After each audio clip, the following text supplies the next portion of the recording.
நான் சொல்றேன் முதல் கமலஹாசன் டிஸ்போஸ் பண்ணிடுவோம். It is easy to dispose. அதாவது வெட்கம் கெட்ட நபர்.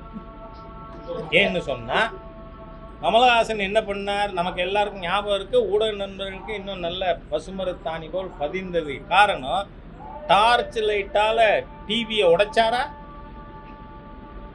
ஏன் இலவசத்தை எதுக்குறாராம், ஊழலை எதுக்குறாராம். என் வாழ்நாளில் ஒரு நாளும் திமுகவோட போக மாட்டேன்னு சொன்னார்.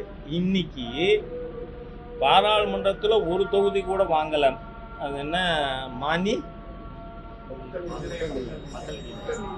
மானியமா சரி என்ன அந்த கட்சி சட்டமன்றத்துலேயும் அது நிற்குமா தெரியாது.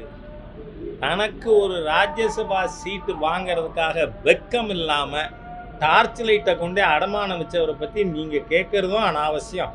அதுக்கு நான் பதில் சொல்கிறது தான்